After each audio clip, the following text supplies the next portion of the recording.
ഇന്ന് ഒരുപാട് പേര് എസ്പെഷ്യലി പുരുഷന്മാർ ഫേസ് ചെയ്തുകൊണ്ടിരിക്കുന്ന ഒരു പ്രശ്നമാണ് യൂറിനറി ട്രബിൾസ് എന്ന് പറയുന്നത്. ഇടയ്ക്കിടയ്ക്ക് മൂത്രം ഒഴിക്കാൻ തോന്നുക, മൂത്രം ഒഴിച്ചു കഴിഞ്ഞാലും ഒരു അൺസാറ്റിസ്ഫാക്ടറി ഫീലിംഗ് ഉണ്ടാവുക, ഒരു തടസ്സം ഉണ്ടാവുക, യൂറിൻ്റെ ഒഴുക്ക് കുറയുക, അതേപോലെ തന്നെ യൂറിൻ പാസ് ചെയ്യുമ്പം ഭയങ്കര പുകച്ചിൽ, വേദനയൊക്കെ ആയിട്ട് പ്രസൻറ്റ് ചെയ്യാറുണ്ട്. അപ്പോൾ നമുക്ക് ഇന്നത്തെ വീഡിയോയിലൂടെ ഈ ഒരു ലക്ഷണങ്ങൾ എന്താണ് സൂചിപ്പിക്കുന്നത് അല്ലെങ്കിൽ ഏത് അസുഖത്തിനെയാണ് സൂചിപ്പിക്കുന്നതെന്ന് ഇന്നത്തെ വീഡിയോയിലൂടെ നമുക്കൊന്ന് ഡിസ്കസ് ചെയ്യാം. ഹായ്, ഞാൻ doctor Juhi Das, QNB health കെയറിലെ ഹോമിയോപ്പതിക് ഫിസിഷ്യനാണ്.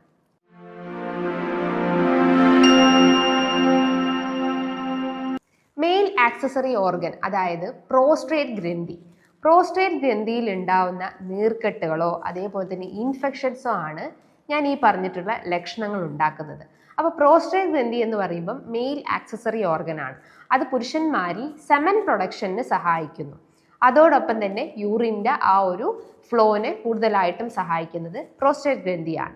ഈ പ്രോസ്ട്രേറ്റ് ഗ്രന്ഥിയിൽ 3 രീതിയിൽ അസുഖങ്ങൾ ബാധിക്കാം.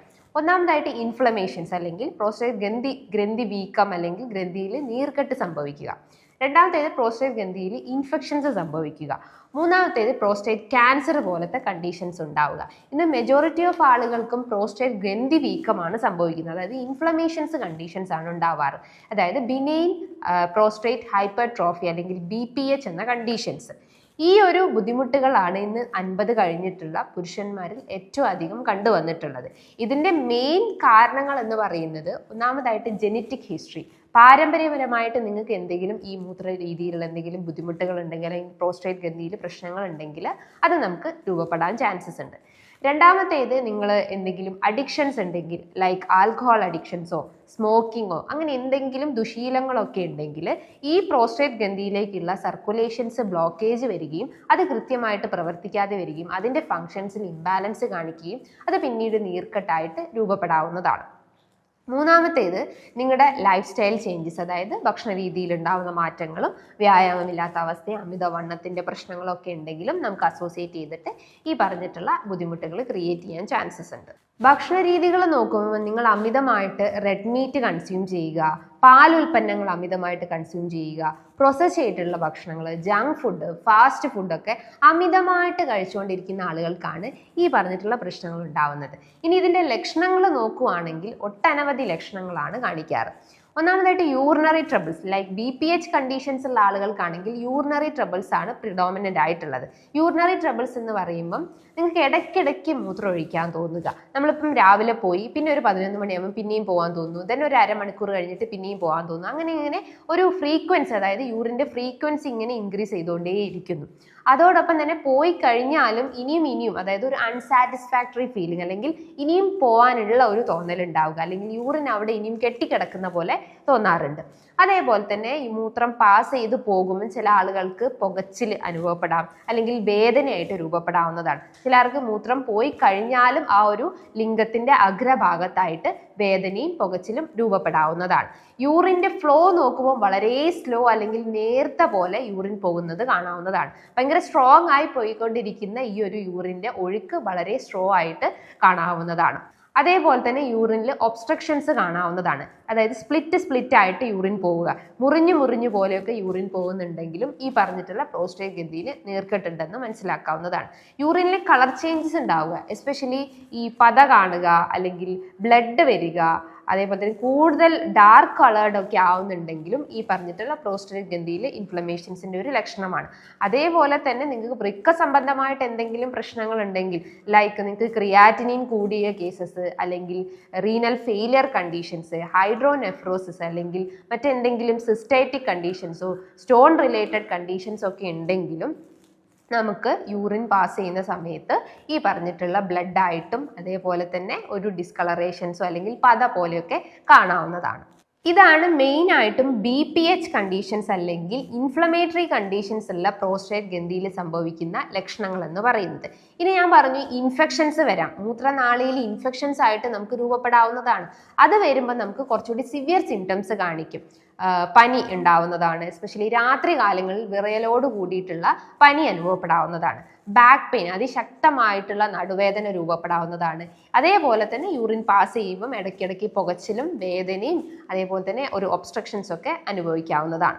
ഇനി നിങ്ങൾക്ക് ഈ ഒരു പ്രോസ്റ്റേറ്റ് ക്യാൻസറിന്റെ കണ്ടീഷൻസ് ആണെങ്കിൽ നോട്ട് ചെയ്യേണ്ട ലക്ഷണങ്ങൾ എന്ന് പറയുന്നത് വിശപ്പ് കുറയുക, വെയിറ്റ് കുറഞ്ഞു പോവുക, നടുവേദനയുടെ പ്രശ്നങ്ങൾ ഉണ്ടാവുക, യൂറിൻ സിംറ്റംസ് ഇങ്ങനെ വിട്ടുമാറാതെ നിങ്ങൾ അലട്ടിക്കൊണ്ടിരിക്കുന്നുണ്ടെങ്കിൽ നിങ്ങൾക്ക് ഈ പറഞ്ഞിട്ടുള്ള പ്രോസ്റ്റേറ്റ് ഗ്രന്ഥിയിൽ ഒരു ക്യാൻസറസ് ഗ്രോത്ത് ഉണ്ടെന്ന് മനസ്സിലാക്കാവുന്നതാണ്. അത് നിങ്ങൾക്ക് വേണമെങ്കിൽ ഒരു ടെസ്റ്റ് ചെയ്തിട്ടും നിങ്ങൾക്ക് അറിയാവുന്നതാണ്. ഒരു പ്രോസ്റ്റേറ്റ് സ്പെസിഫിക് ആന്റിജൻ ടെസ്റ്റ് ചെയ്ത് കഴിഞ്ഞാൽ എന്തെങ്കിലും ഒരു ക്യാൻസർ ടെൻഡൻസി ഉണ്ടോ എന്ന് അറിയാൻ പറ്റുന്നതാണ്. പക്ഷേ ഇന്ന് മെജോറിറ്റി ഓഫ് സ്റ്റഡീസിലും പറയുന്നത് 90% നമുക്ക് ഈ ഒരു പ്രോസ്റ്റേറ്റ് ഗ്രന്ഥിയിലെ ക്യാൻസറസ് എന്ന് പറയുന്നത് അതൊരു നോൺ ക്യാൻസറസ് അല്ലെങ്കിൽ ബിനൈൻ കണ്ടീഷൻസ് മാത്രമാണ്. ഒരു 10% മാത്രമേ അതൊരു മാലിഗ്നന്റ് സ്റ്റേജിലോട്ട് പോകുന്നുള്ളൂ. ഇനി ഈ ഒരു ബുദ്ധിമുട്ടുകളെ നമുക്ക് എങ്ങനെ ഐഡന്റിഫൈ ചെയ്യാം അല്ലെങ്കിൽ എങ്ങനെ തിരിച്ചറിയാം എന്ന് നോക്കാം. ആദ്യം തന്നെ നിങ്ങൾക്ക് ഈ ലക്ഷണങ്ങളൊക്കെ കാണുന്നുണ്ടെങ്കിൽ നിങ്ങൾ ജസ്റ്റ് ഒരു ഇനീഷ്യലി തന്നെ ഒരു യൂറിൻ അനാലിസിസ് അല്ലെങ്കിൽ യൂറിൻ റൂട്ടീൻ എക്സാമിനേഷൻസ് ചെയ്യുക. സെൽഫായിട്ട് നിങ്ങളെ യൂറിൻ ഒന്ന് ടെസ്റ്റ് ചെയ്യാൻ ശ്രമിക്കുക. അതിൽ pus cells, bacteria, epithelial cells, RBC, അപ്പോൾ അതിൻ്റെയൊക്കെ വേരിയേഷൻസ് നോക്കിയിട്ട് നമുക്ക് മൂത്രനാളിയിൽ ഇൻഫെക്ഷൻസ് ആണോ അല്ലെങ്കിൽ മറ്റെന്തെങ്കിലും കണ്ടീഷൻസ് ഉണ്ടോ എന്ന് യൂറിൻ അനാലിസിസിലൂടെ മനസ്സിലാക്കാവുന്നതാണ്. ഇനി നിങ്ങൾക്ക് മറ്റെന്തെങ്കിലും ലൈക്ക് എന്തെങ്കിലും ഓർഗൻ ഡിസീസസ് ഒക്കെ ഉണ്ടെങ്കിൽ ജസ്റ്റ് ഒരു റീനൽ ഫംഗ്ഷൻ ടെസ്റ്റ് ചെയ്യാവുന്നതാണ്. ഒരു ബ്ലഡ് ടെസ്റ്റ് ആയിട്ടുള്ള RFT ചെയ്യാവുന്നതാണ്. അതിൽ നിങ്ങൾക്ക് serum creatine level, serum uric acid level, ഈ പറഞ്ഞിട്ടുള്ള വാല്യൂസിൽ എന്തെങ്കിലും വേരിയേഷൻസ് ഒക്കെ ഉണ്ടെങ്കിൽ വൃക്ക സംബന്ധമായിട്ടുള്ള പ്രശ്നങ്ങൾ ഉണ്ടെന്ന് മനസ്സിലാക്കാവുന്നതാണ്. ഇനി നിങ്ങൾക്ക് PSA prostate specific antigen test ചെയ്യാവുന്നതാണ്. നോർമൽ വാല്യൂ നോക്കുമ്പോൾ 0.5 മുതൽ 5.5 വരെയാണ് നോർമൽ വാല്യൂസ് ഉള്ളത്. എന്നാൽ ഒരു ഇൻഫ്ലമേറ്ററി കണ്ടീഷൻസോ അല്ലെങ്കിൽ ഇൻഫെക്ഷൻ കണ്ടീഷൻസോ ഒക്കെ ഉള്ള കേസസിൽ ഈ PSA റേസ്ഡ് ആവാനുള്ള ചാൻസസ് ഉണ്ട്. ഇനി നിങ്ങൾക്ക് ഒരു സ്കാനിങ് ചെയ്ത് കഴിഞ്ഞാൽ, ജസ്റ്റ് ഒരു അബ്ഡോമിനൽ സ്കാനിങ് എടുത്തു കഴിഞ്ഞാൽ പ്രോസ്റ്റേറ്റ് ഗ്രന്ഥിന്റെ ഏത് ഗ്രേഡാണ്, എത്രത്തോളം ഇൻഫ്ലെയിംഡ് ആയിട്ടാണ് എന്ന് മനസ്സിലാക്കാവുന്നതാണ്. നമുക്കറിയാം ഈ പ്രോസ്റ്റേറ്റ് ഗ്രന്ഥി എന്ന് പറയുമ്പം യൂറിനറി ബ്ലാഡറിന്റെ തൊട്ട് പിറകിലായിട്ട് സ്ഥിതി ചെയ്യുന്ന ഒന്നാണ് പ്രോസ്റ്റേറ്റ് ഗ്രന്ഥി എന്ന് പറയുന്നത്. ജസ്റ്റ് ഒന്ന് ഇമാജിൻ ചെയ്യുക, ഇതിപ്പോൾ നമ്മളെ യൂറിനറി ബ്ലാഡർ ആണെങ്കിൽ ഇതിന്റെ പിന്നിലായിട്ടാണ് ഈ ഒരു പ്രോസ്റ്റേറ്റ് ഗ്രന്ഥി, അതായത് ഇതാണ് പ്രോസ്റ്റേറ്റ് ഗ്രന്ഥി എന്ന് ജസ്റ്റ് ഒന്ന് ഇമാജിൻ ചെയ്യുക. അപ്പോൾ ഇതിന്റെ പിന്നിലായിട്ടാണ് ഈ പ്രോസ്റ്റേറ്റ് ഗ്രന്ഥി സ്ഥിതി ചെയ്യുന്നത്.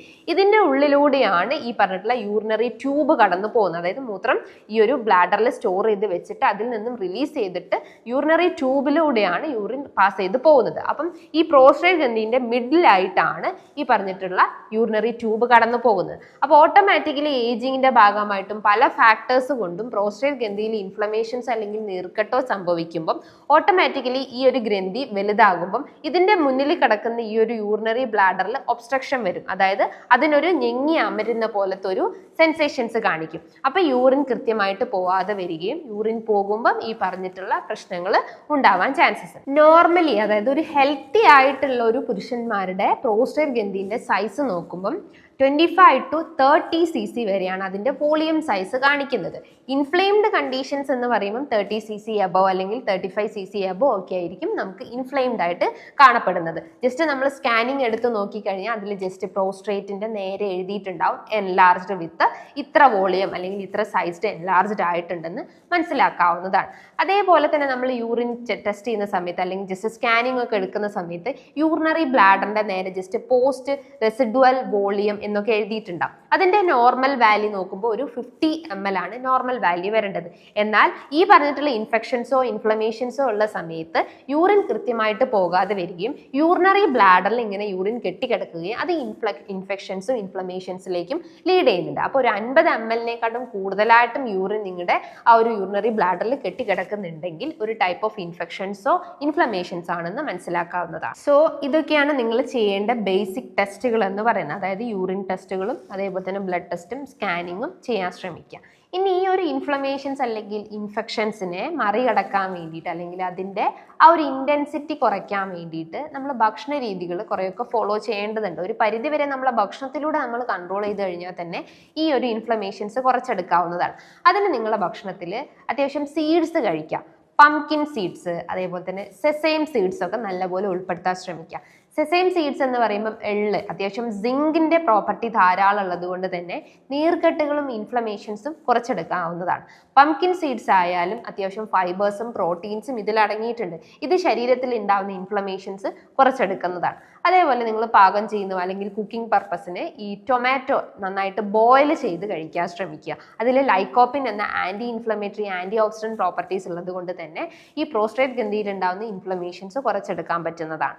അതേപോലെ നിങ്ങൾ ഭക്ഷണത്തിൽ നിന്നും റെഡ് മീറ്റ്, ഈ പോർക്ക്, ബീഫ്, മട്ടൺ പോലത്തെ അത്തരം മീറ്റ് ഐറ്റംസ് പരമാവധി കുറയ്ക്കുക. ഡയറി പ്രൊഡക്ട്സ് എസ്പെഷ്യലി ഈ ബട്ടർ, ചീസ്, ഗീ ഇത്തരം ഡയറി പ്രൊഡക്ട്സ് ഒക്കെ പരമാവധി കുറയ്ക്കുക. എന്നാൽ നിങ്ങൾക്ക് യോഗട്ട്, തൈര്, മോരൊക്കെ അത്യാവശ്യം ഉൾപ്പെടുത്താവുന്നതാണ്. കൂടുതൽ ഈ പറഞ്ഞിട്ടുള്ള ഡയറി പ്രൊഡക്ട്സ് ഒക്കെ ഉപയോഗിക്കുന്നുണ്ടെങ്കിൽ അതൊക്കെ അളവൊന്ന് കുറയ്ക്കാൻ ശ്രമിക്കുക. അതേപോലെ തന്നെ റിഫൈൻഡ് പ്രൊഡക്ട്സ് എസ്പെഷ്യലി പ്രോസസ് ചെയ്തിട്ടുള്ള ഭക്ഷണങ്ങൾ, ഈ ജങ്ക് ഫുഡ്, കൂടുതൽ ആട്ട, മൈദ, റവ പോലത്തെ ഭക്ഷണങ്ങളൊക്കെ കഴിക്കുന്നുണ്ടെങ്കിലും അതിൻ്റെ അളവ് പരമാവധി കുറച്ച് കൊണ്ടുവരാൻ ശ്രമിക്കുക. ഭക്ഷണത്തിൽ ഒലിവ് ഓയിൽസ് ഉൾപ്പെടുത്താൻ ശ്രമിക്കുക. വീറ്റ് പ്രൊഡക്ട്സ് അത്യാവശ്യം നല്ലപോലെ, അതായത് വീറ്റിൻ്റെ ആ ഒരു റിഫൈൻഡ് അല്ല അൺറിഫൈൻഡ് ഫോംസിലുള്ള പ്രൊഡക്ട്സ് യൂസ് ചെയ്യാൻ ശ്രമിക്കുക. ചായ, കാപ്പി പരമാവധി കുറച്ചിട്ട് ഗ്രീൻ ടീ പ്രിഫർ ചെയ്യാൻ ശ്രമിക്കുക. ജിഞ്ചർ, കറുവപ്പട്ടയൊക്കെ ഇൻഫ്ലമേഷൻസ് കുറയ്ക്കുന്നതാണ്. അപ്പോൾ ഇടനേരങ്ങളിൽ നിങ്ങൾക്ക് ചായക്ക് ജസ്റ്റ് ഒന്ന് ജിഞ്ചറോ അല്ലെങ്കിൽ കറുവപ്പട്ടയൊക്കെ ആഡ് ചെയ്തിട്ട് ബ്ലാക്ക് ടീ ഒക്കെ പ്രിഫർ ചെയ്യാവുന്നതാണ്. അപ്പോൾ ഈ ഭക്ഷണ രീതികളൊക്കെ ഒന്ന് ഫോളോ ചെയ്ത് കഴിഞ്ഞാൽ ഒരു പരിധി വരെ നമുക്ക് ഈ ഒരു ഇൻഫെക്ഷൻസും ഇൻഫ്ലമേഷൻസും ഒക്കെ കുറച്ചെടുക്കാവുന്നതാണ്. നമ്മൾ രാത്രി 8 മണിക്ക് ശേഷം നമ്മൾ അമിതമായിട്ട് വെള്ളം കുടിക്കുന്ന ശീലങ്ങളൊക്കെ ഉണ്ടെങ്കിൽ അതിൻ്റെ അളവൊക്കെ ഒന്ന് പരമാവധി കുറയ്ക്കുക. വിത്തിൻ 8 o'clock ഉള്ളിൽ തന്നെ നമ്മൾ ഡിന്നർ അതേപോലെ തന്നെ വാട്ടർ ഇൻടേക്കും ബാലൻസ് ചെയ്ത് കൊണ്ടുപോകാൻ ശ്രമിക്കുക. അത്യാവശ്യം നല്ല രീതിയിൽ വർക്കൗട്ട് ചെയ്യാൻ ശ്രമിക്കുക. കീഗൽ എക്സസൈസ് ചെയ്യാൻ ശ്രമിക്കുക. അത് നമ്മുടെ പെൽവിക് ഫ്ലോർ മസിൽസിനെ കുറച്ചുകൂടി സ്ട്രെങ്തൻ ചെയ്യുന്നതും അതിനൊന്ന് ഉത്തേജിപ്പിക്കുന്ന രീതിയിലുള്ള വർക്കൗട്ടുകളാണ്. അത് നിങ്ങൾക്ക് ജസ്റ്റ് ഒന്ന് യൂട്യൂബിൽ സെർച്ച് ചെയ്ത് കഴിഞ്ഞാൽ അതിൻ്റെ ആ ഒരു ഡിസ്ക്രിപ്ഷൻസ് ഒക്കെ അതിൽ കാണാവുന്നതാണ്. അതേപോലെ തന്നെ നമ്മൾ യോഗ അങ്ങനത്തെ മെഡിറ്റേഷൻസ് ഒക്കെ ഫോളോ ചെയ്യുമ്പം ബട്ടർഫ്ലൈ പോസ് ഒക്കെ കൂടുതലായിട്ടും പ്രിഫർ ചെയ്യാൻ ശ്രമിക്കുക. അത് നമ്മുടെ ആ ഒരു പെൽവിക് ഫ്ലോർ മസിൽസിൻ്റെ ഇൻഫ്ലമേഷൻസ് ഒരു പരിധി വരെ കുറച്ചെടുക്കാൻ പറ്റുന്നതാണ്. അതേപോലെ തന്നെ മസിൽസിൻ്റെ ആ ഒരു സ്ട്രെങ്ത് കുറച്ചൊന്ന് ഇമ്പ്രൂവ് ചെയ്യാൻ സഹായിക്കുന്നതാണ്. സോ ഈ പറഞ്ഞിട്ടുള്ള ഡയറ്റും അതേപോലെ തന്നെ ഈ പറഞ്ഞിട്ടുള്ള ചെറിയ ചെറിയ വർക്കൗട്ട്സും ചെയ്തു കഴിഞ്ഞാൽ തന്നെ നമുക്കൊരു പരിധി വരെ ഈ പറഞ്ഞിട്ടുള്ള യൂറിനറി ട്രബിൾസ് കൺട്രോൾ ചെയ്യാൻ പറ്റുന്നതാണ്. ഇനി ഇതുമായി ബന്ധപ്പെട്ട് നിങ്ങൾക്ക് എന്തെങ്കിലും ഡൗട്ട്സ് ഒക്കെ ഉണ്ടെങ്കിൽ താഴെ കാണുന്ന നമ്പറിൽ കോൺടാക്ട് ചെയ്യാവുന്നതാണ്. നല്ലൊരു ഹെൽത്ത് ടോപ്പിക്കുമായി വീണ്ടും കാണാം.